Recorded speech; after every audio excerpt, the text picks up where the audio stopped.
Support for Making Buffalo Home is provided by Rich Products Corporation and Rich Family Foundation. Hi, I'm Dave Rosenthal. Thanks for joining us today from our Delaware North digital studio.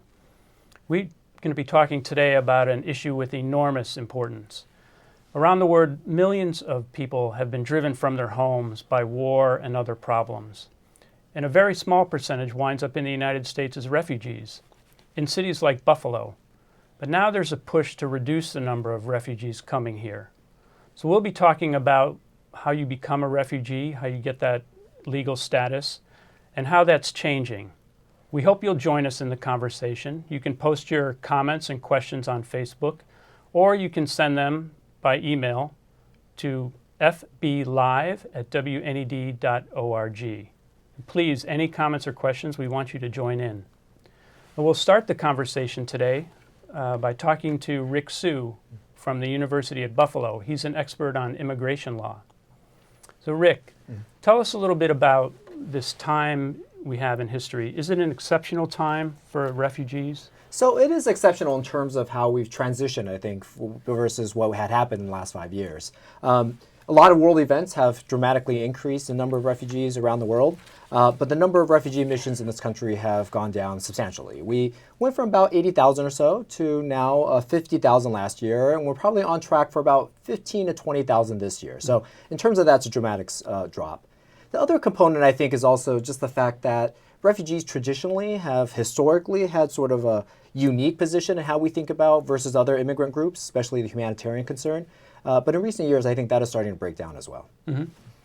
Karen, in your work, and this is on my left, Karen Andalina Scott. She's the executive director of Journey's End, which is a organization in Buffalo that resettles refugees. Can you talk a little about the factors that have led to that change in the number of refugees? Why is it decreasing? What's happening?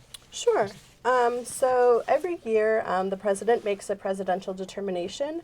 And so the president actually does set the ceiling for how many refugees can be admitted into the United States. Historically, since this formal refugee resettlement program had begun in 1980, presidents have had set a fairly high ceiling.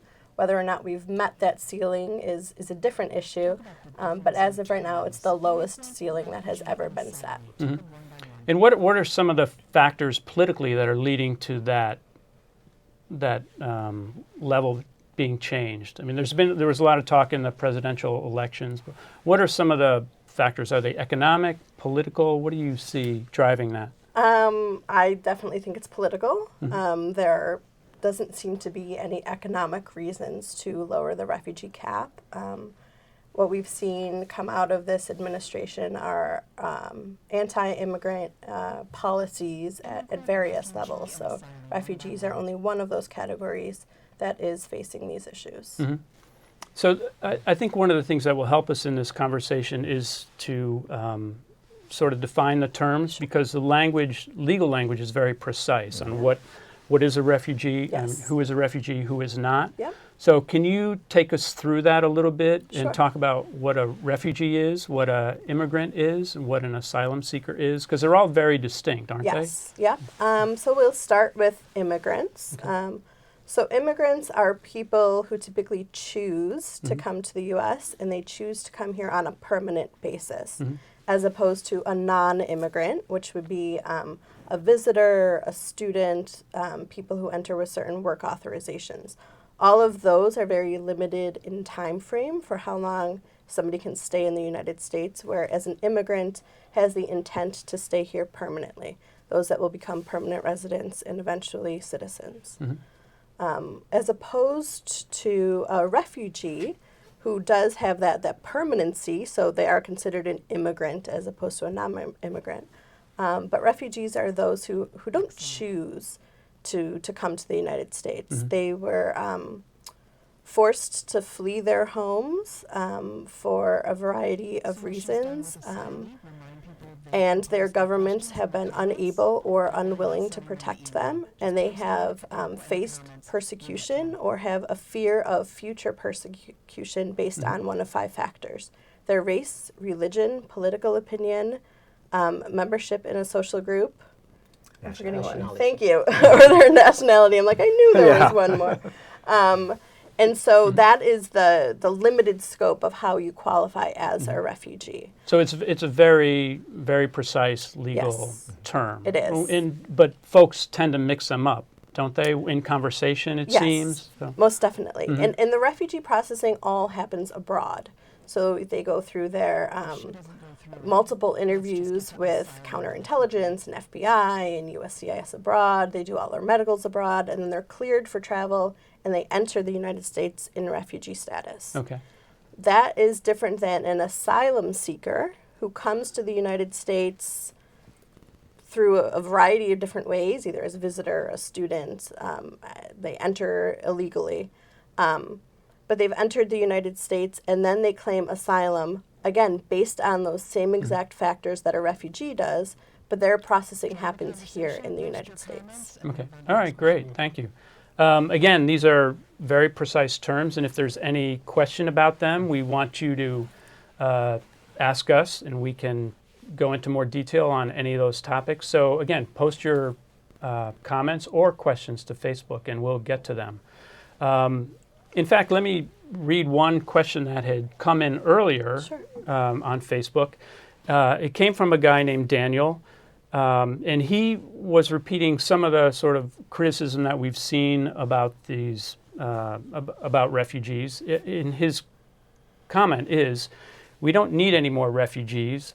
We have our own problems at home with homelessness and poverty, so they can strain our system even more. So I guess the question to you is, like, how do you must hear this commonly, like, how do you respond to that sort of criticism? And what sort of benefits do refugees get, and how long do they last? Sure. I guess I'll answer that last part first. Refugees do receive a certain amount of funding from the federal government. Each refugee receives between $900 and $1,100 when they enter. That's it. And that's to get them through their first 90 days while they're here. So $900 for 90 days. Refugees also may qualify for public benefits, but they would have to qualify just as anyone else would. So not all refugees come here and they don't have means. They may not have access to those means abroad, but they would go to DSS, for example, and have to qualify just like anybody else would. Okay. And then there's certain benefits like SSI, for example, that has a time frame limitation on it, and that was set by Congress. None of the other benefits necessarily have a time restriction on them, other than the SSI. The time restriction is that you can only get it for 7 years if you are not a citizen. Okay. Okay. To answer that first part, I would say, yes, there certainly are issues of poverty and homelessness in the United States, but resettling refugees doesn't add to that issue, nor does it take away our ability to help with that issue. Refugees they're innovative, they're hardworking, and I would say by not bringing certain people here, you're actually limiting the intellectual capital that we could have in this country to help address some of these major issues. And we've certainly seen in Buffalo, if you take the west side, which years ago was just abandoned homes, boarded up, and now it's a very vibrant neighborhood. If you go up and down Grant Street, there are businesses. I don't know that they're all started by refugees, but certainly a lot of folks who were not born in the United States, either became immigrants, asylum seekers, refugees, however they got here, have really changed that neighborhood. It's a dramatic difference for folks who have lived here for a long time. Now, to take that question and turn it to a more personal description, this is Ali Kadam, who is a refugee from Iraq, came here about 10 years ago, and now is a counselor, mental health counselor and supervisor for Best Self. But tell us a little bit about your own experience. You were saying, again, maybe there's misconception that everybody who comes here is impoverished, uneducated. Certainly that's not your experience and your background. Sure. So, but you said even when you came here, folks were wondering how you could be so well established. So could you talk a little bit about your experience? So majority of refugee we see as I work with them or I live through this, they have at least 2 years degree or 4 years. Mm-hmm. We have a doctor, engineer. Personally, when I came here, I have bachelor's degree in education. I was middle school teacher. I was a business owner back in Iraq. So we have a good life there, and majority of people, they have a good life, but we had dictatorship in Iraq. So because of the war started there, many people who are worried about their family, they have to leave. So when we left our houses there, we left our property, and this is the same if you compare with majority of refugees. So until we had time, we sold our property, and we started to open, many of people, they open business here. They start to finish their career. We have carpenter, blacksmith. There's a lot of expert people. They come with their rich resources.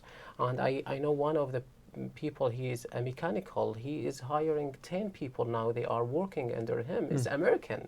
They are working. So when they come here, they come with the resources. I know that the first 90 days is a big help for a new arrival or a new American, to help them to understand the life with the support of a resettlement agency to give them an advice in terms of finding job and resources. So and they start their new life here from zero. I know some people, they come here and they said the journey takes them long to evaluate their certificate, and the college degree overseas is different than here, and this is another work, and they work hard to finish, their degree, and to find a better job, and to support their family and support their community and entire society in general to participate here.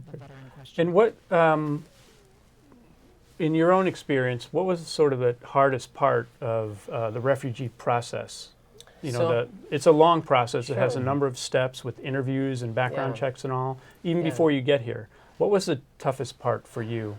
I think the toughest part is most people they face is they are waiting to the moment to find a peace or safe place to live. And this is what we feel when I go to the checkpoint. I really appreciate how the law enforcement ask me some questions. Some people, they feel this is discrimination. I feel no, they are doing their job to help us feel safe, because safety is we appreciate it when we living in Iraq. So this is one of the challenge that we live there, and when we come here, we found the safety, a safe place for me and my family. Probably when I came here, I was speaking English, and my wife, she was medical school, so she was okay with English. But to compare with other people who had a lot of challenge, language is one of the difficult things. Weather in Buffalo, as you know, people they come from the weather like Arizona or Florida, and come here, snow is a lot. And probably in terms of, this is one of the challenge also, culture, transportation probably, and neighborhood. I remember when people move from place to place, your neighbor come to you and they said welcome, and they bring food for the first 3 days as a welcoming to you. We don't feel in this way. Probably, I'm hoping in American society, Black Club working on this faith-based organization to have. I love Buffalo with a diversity, and we hope there is more in terms of a welcoming environment for a new American to help them adjust the life, because they play a big role to help them integrate it to the society and participate in a society in general. Right. Yeah. Great. Thank you. You're welcome. And we hope it has been 10 years now. We hope you feels like home. You've been here course. longer than I have, so probably more home to you even. Oddly enough. But Rick, these sorts of the common problems of immigrants and refugees over time, especially refugees who are coming here from war-torn countries, have we seen that same sort of thing going back decades in the United States? We have, and I think that's something sort of important in us thinking about sort of the role of the refugee system in the United States, is that there's really different ways of looking at it, right? So definitely something that Ali was talking about, and it's the same way that we assess immigrants is, what does refugees bring to this country? And I think in some ways they bring a lot, and that's important as well. But we can't also forget that the reason we have the refugee system, and it was really sort of started as a sort of worldwide movement after World War II, was also for the humanitarian concerns, right? Mm-hmm. And this is sort of twofold. On the one hand, there was just humanitarian concerns about specific individuals, and over time, certainly the Jews after the Holocaust, but also going forward with regard to what happened after the Vietnam War, and then of course going on further to the Cubans, and then later on with regard to other populations. There's a concern about whether or not people have the opportunity to live up to their potential, and whether or not in these cases they're often either at risk or stranded in a camp in which they don't have the potential to do so. The second component of this, however, is that we have to understand that the refugee system in some ways is part of international affairs. The whole system, as the way it was designed, was to ensure that we have a nation-state system, mm-hmm. and that we have a system in which the nation-states are stable, and that we have individuals assigned to particular countries. And in some ways, that's also what the refugee system is about, to make sure that individuals are not stateless, and that in some ways we have some stability in the world with regard to where individuals are assigned or allocated, and in some ways to ensure that they're all having some protection of a particular country. Mm-hmm. Okay.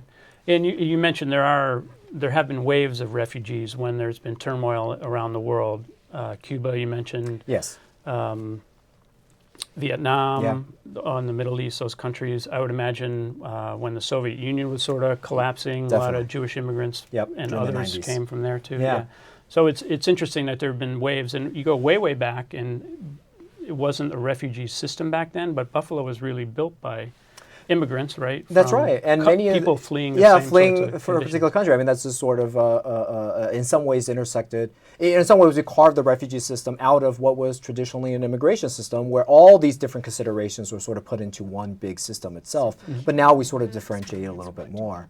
It is interesting because it used to be that the specific caps that Karen talked about with regard to what President set were actually determined with regard to worldwide events, right? With regard to what was happening. So we had the largest cap and the largest emissions really following the Vietnam War, and with regard to sort of the exodus, especially for our allies who worked with us in Vietnam.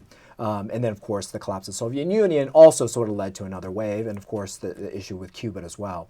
So the question is whether or not those caps are in fact set by worldwide events, or they're set by internal and domestic politics. And mm-hmm. as I said before, there was a time in which the refugee cap was much more of a matter of foreign affairs, not necessarily connected to domestic immigration politics. But I do believe that it's all kind of mixed up now. Mm-hmm. Okay. And Karen, are you seeing some of these same issues with that Ali was talking about with the folks who come through your organization? Some of the same issues in acclimating to the United States, becoming part of the fabric here? Sure. I think for anybody it would take some time, to learn the culture, and like he was saying, the language is a huge barrier for some of our clients. But I have never met a client who wasn't trying to do so, right? Mm-hmm. All of the clients who we serve are very appreciative, and they are happy that somebody is giving them a chance to move on with their lives. Mm-hmm. Some of our clients had never had citizenship before, or their governments took their citizenship away from them. And so I've had some staff members who, when they became a U.S. citizen, it was really meaningful for them to have citizenship again. And so yes, of course there are challenges that they face, but everybody's working really hard to have a better life. Mm-hmm. And do you think the public understands that, or again, is there some disconnect? And maybe again, it's the language that they sort of lump refugees and other types of immigrants in the same pool, or? I think that the immigration system as a whole is extremely complex, mm-hmm. right? And the terms used are extremely complex, mm-hmm.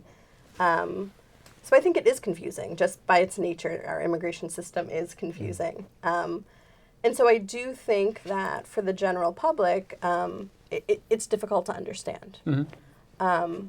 And so, yes, I think that some people do not quite understand who refugees are and what that term means, and who even the clients are that fit within that group. Okay. And there is, again, a question coming in from Facebook that's very specific, and they're asking, do some refugees get tax-exempt status for if they open a business like a small business? And it allows them to maybe have an advantage, competitive advantage here?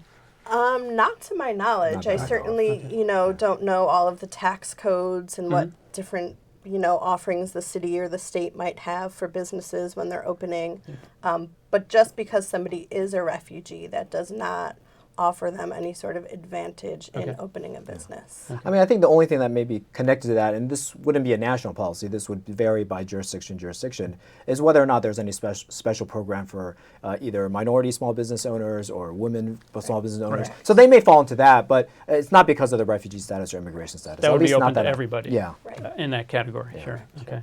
Let's take a little step back now and talk about what's happening around the world, because there are tens of millions of people displaced. Yeah. And so what are some of the factors that are playing out around the world? What are the big things that are happening that force people out of their home? Yeah. So by far the biggest number right now with regard to refugees who are displaced is because of the Syrian conflict. So it's interesting because we're right now talking about refugee emissions of maybe in the 10, 20,000, even at the height it was 100,000. But it's estimated in terms of displaced individuals, there's about 65 million people around the world that's displaced. About 20 million of those are actually displaced outside their country, right, not within their country. For example, an individual in Syria who's actually escaped Syria and therefore would qualify as a refugee. So out of that 20 million, we're really talking about a few 100,000. And of course, the biggest part of that 20 million right now is in Syria. Second, followed by Afghanistan. So in some ways, what we're dealing with in those two categories is, on the one hand, individuals who are immediately displaced, a conflict that's happening right now, but also another set of individuals with the Afghani sort of situation is what we call a protracted refugee situation. So individuals that fled a long time ago and now are stuck in a camp. And they may be stuck in camp for 5, 10, 15, 20 years, right? There are camps that have been around for decades at this particular point. And in some ways, traditionally, one of the biggest concerns with regard to that is to ensure that people are not stuck in this particular limbo. And that's something that the UN has been sort of working on, and historically, the United States policy has been working on as well. Yeah, and we have, I think we can show a statistic graphic on screen that shows where people are coming from and the different languages that are being spoken here.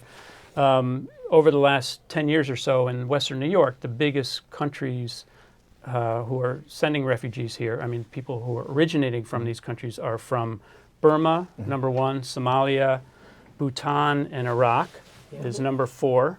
And then I think the Democratic Republic of Congo is number 5. So those are like the big countries where we're seeing refugees come from. So Ali, how long did it take you from the time you left your home in Iraq to come to the United States? And what happened in that time to you?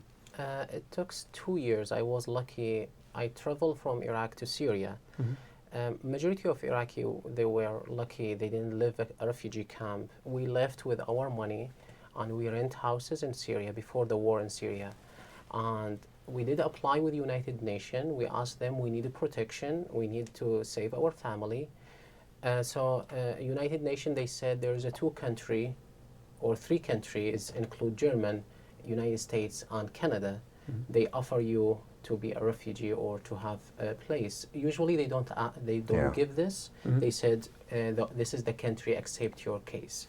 So because I was activist in Iraq and we had non-profit organization, we did a lot of work after the war. So that, and I showed them all the paperwork that there's being back is unsafe. So and I choose United States because I believe this is the country of freedom and immigrant and also a diversity. And I love to come here because is my family. I want to raise my family in a diverse population. So going to Canada probably colder than maybe here. My sister-in-law, she was there, but you have to learn a different language. So it takes 2 years. The process with, as Karen mentioned, there is a security clearance, there is a medical checkup, there's a lot of process. I mean, I remember almost 10 interviews. each interview like from morning until evening, and sometimes they said don't bring food with you because they don't know what you're gonna bring with you. It's like a very security building. So and it was really stressful, and sometimes if you say your story and you forget a part of your story, the date or the time, so this is causing issues for rejecting your case. So, and I'm hopeful for the immigration officer to be more culturally sensitive, or a trend to know that some people, they have a trauma because they live in a war zone, and they need to understand, I mean, trauma sometimes cause a problem with memory. So if they forget the issues or things, and they told them you are not saying the truth, so they reject the family, and they have to wait probably more years until other country accept their case.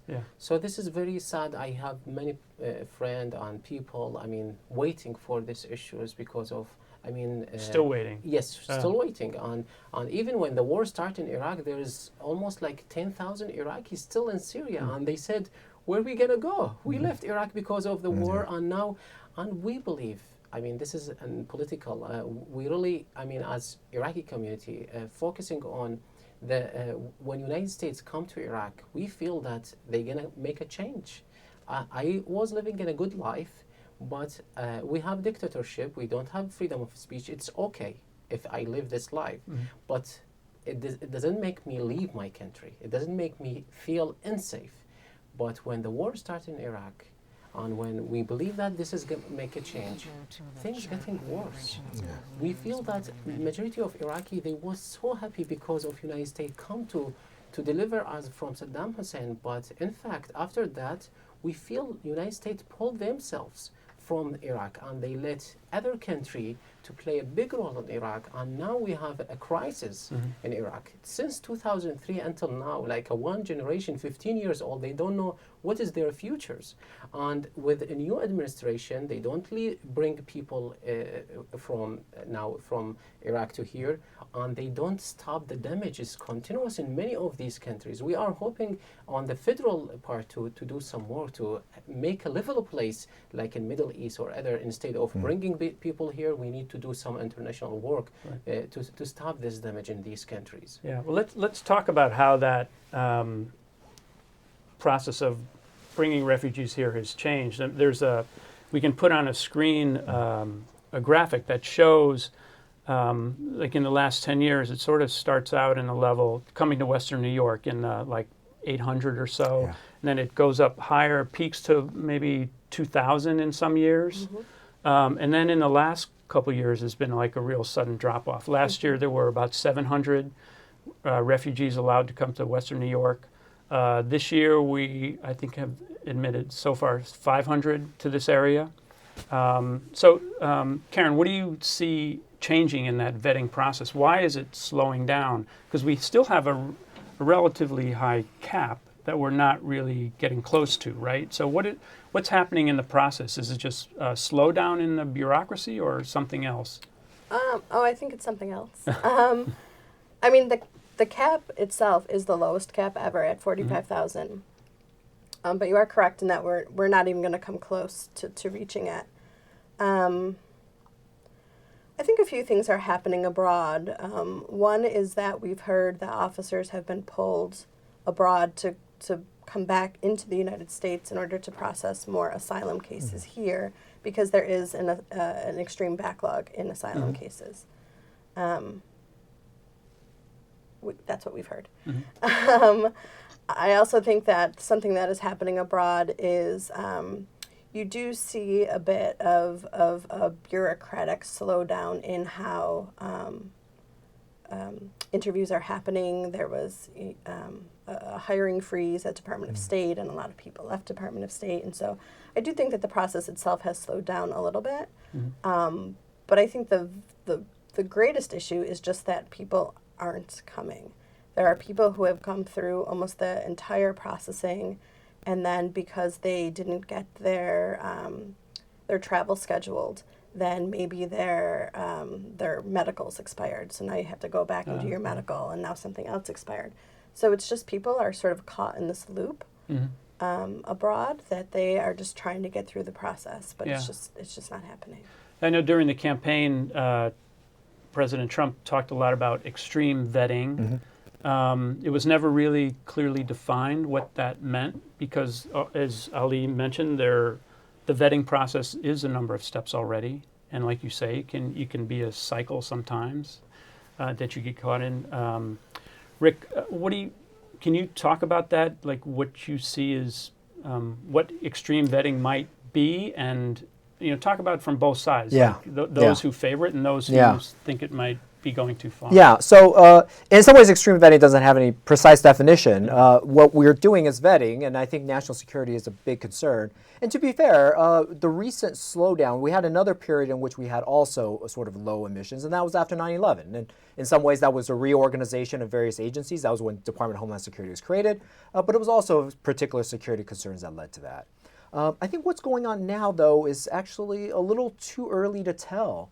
What we do know is that the system is set up so that a lot of discretion is given to essentially the Department of State and Department of Homeland Security to do the processing, right? And there's actually just sort of a wide variety of different agencies that are coordinating with regard to this entire process. But with regards to the individual decisions that are being made, or how quickly the process is going through, a lot of that has led to the discretion of not only individual officers, but also to agencies themselves.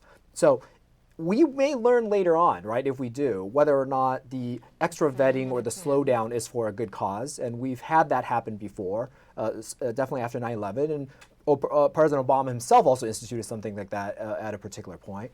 But we may find out that it's something else. I think the issue right now is there's not a lot of transparency.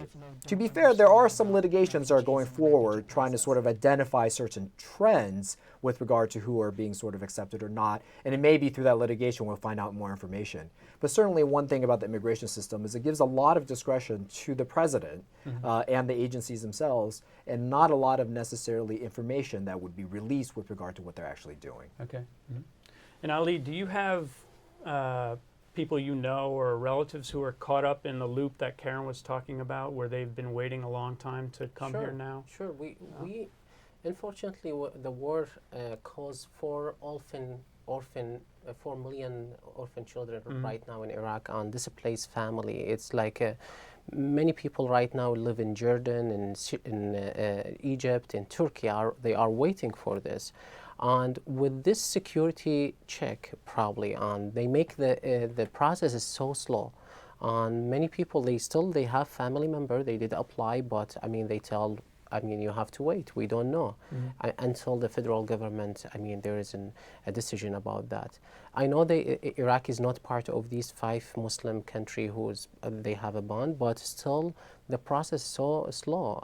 Probably, Karen, you can speak about how many family Iraqi coming just recently. So right, we see not only a decrease in numbers as a whole, but in countries like Iraq, where you know that there is a great percentage of the population who is going through the process, and we're just not seeing those numbers on the back end. Yeah, I think if I remember the numbers correctly, I saw a spreadsheet of different countries and how many have come to Western New York. Iraq almost dropped off the cliff. Like I think there was only one person all year this year from Iraq, if I'm remembering correctly. So, and especially for the Yazidi family, if you heard about the genocide that happened in north of Iraq, there is a high percentage of these family right now. They apply. Those people is in very low humanitarian things. I know there's news, but still there's many people around the world waiting for those families, because this is a minority of people in Iraq, and they don't know where to go. They are stuck in some places, and still there is not enough support for these family. Either to accept them as refugee in some country is still very slow. Yeah. This is sort of the underlying concern, I think, with some of the litigation that's going on with regard to refugee admissions.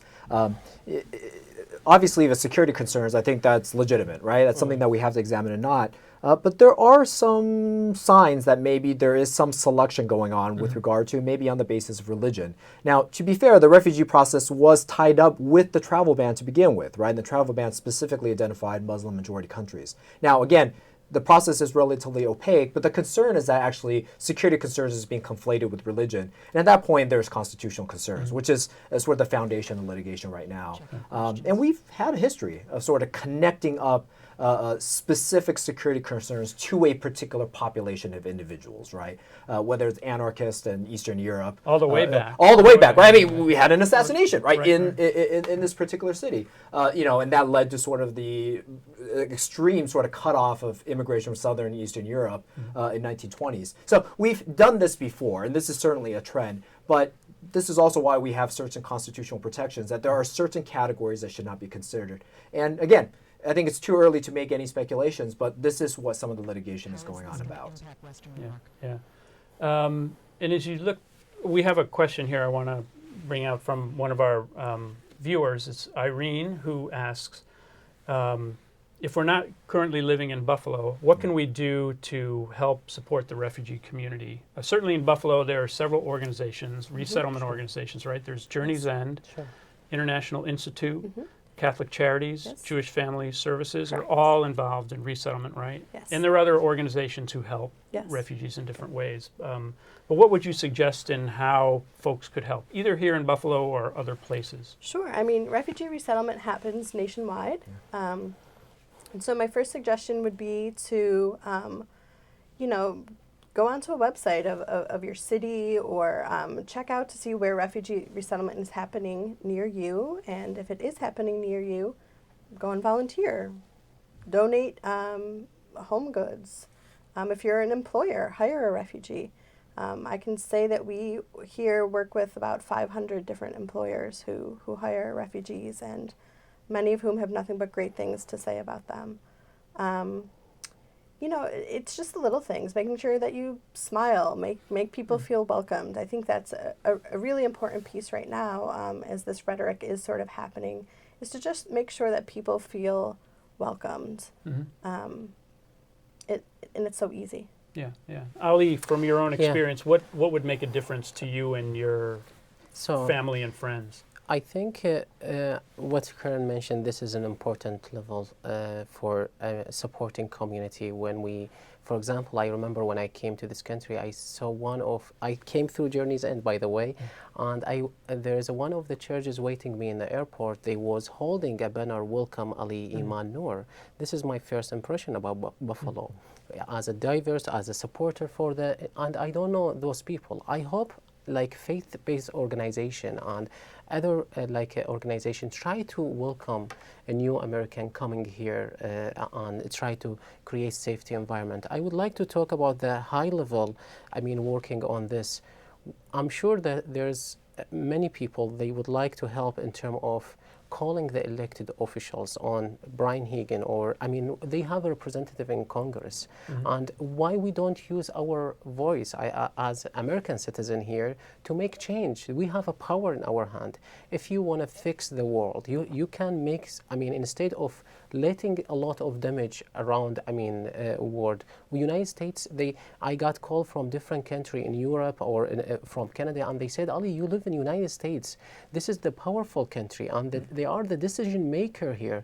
So why you are not marching to stop these humanitarian things, to help people around the world? You can go and do, and why you don't use, people, they are expecting us as an American citizen to do some action to stop these problem, at least on the federal level. So for the environment, I'm sure that there is a lot of organization like Journeys, and they doing a great job with helping a new American integrated the society or adjustment the new life here. So, yeah. And I will mention Ali also created in Buffalo World Refugee Day, which occurs each year in June, is it? June 20. This is an international celebration for World Refugee Day, and I would like just to touch base on one of the story. I do interview with audience who come to the World Refugee Day, and I told him, why you come here?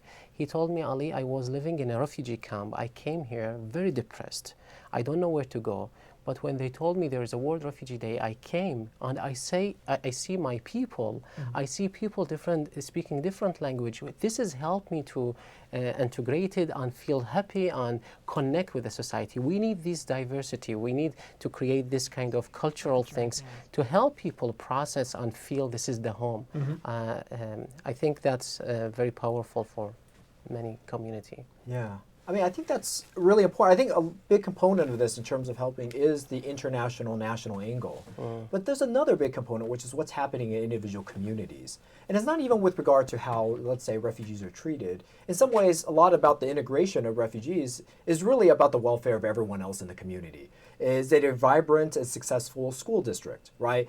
Is there opportunities for economic success? Is there some type of investment or infrastructure with regard, and in that particular perspective, in some ways, what would help refugees is what would help all of us. And in some ways, that's sort of the other side of this particular question, which is refugees in some ways to be integrated in a community is not only to help the community, but the community also has to do well itself. And in some ways, everyone is helped as a result.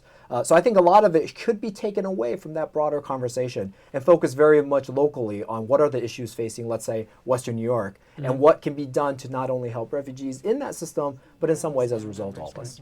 Well, let's finish with that, because we're about out of time, but let's finish with that question. You know, again, we mentioned that the west side of Buffalo has seen this renaissance and helped a lot by refugees and others who have come here.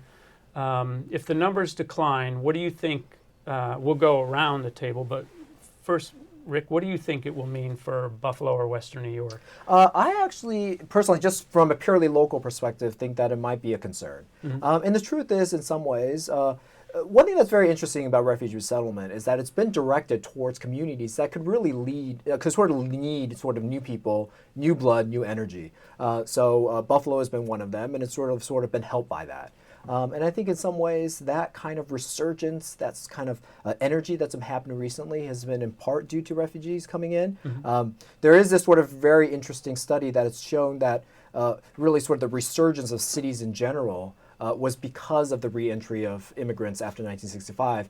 And certainly Buffalo, having been built on the backs of many immigrant groups, recognizes that as well in the past. So in some ways, I hope we don't cut off that particular stream, especially in a community here that could really need more people, more energy, more opportunities. Okay, great. Karen, your thoughts? Right. I think not looking at it from a humanitarian standpoint, but looking at it at economics. There hasn't been any city that has grown economically that also hasn't grown in its immigrant numbers. And we as a community here, we need workers. That's a fact. There are jobs that are open and we need population to fill them. One of the only ways that Buffalo has grown in its population is through refugees and immigrants coming to our area. So I think that you would begin to see some economic losses where we have seen some economic gains if these numbers don't turn around.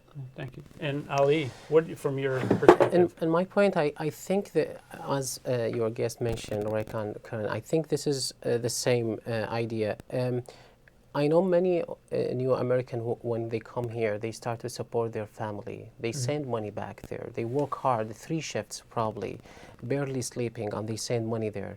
And instead of, cutting the refugees here, if they come here, the money is stay here instead of going there.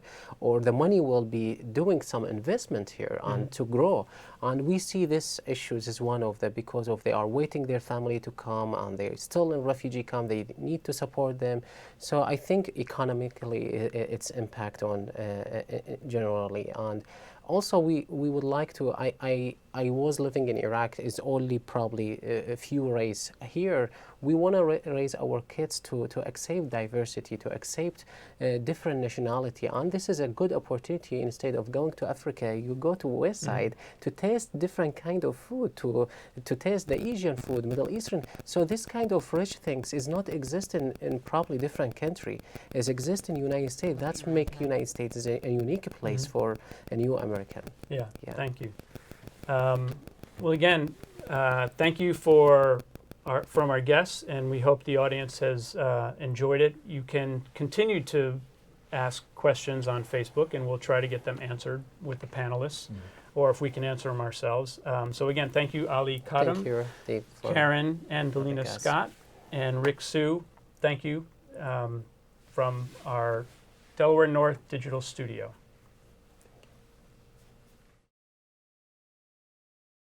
Support for Making Buffalo Home is provided by Rich Products Corporation and Rich Family Foundation.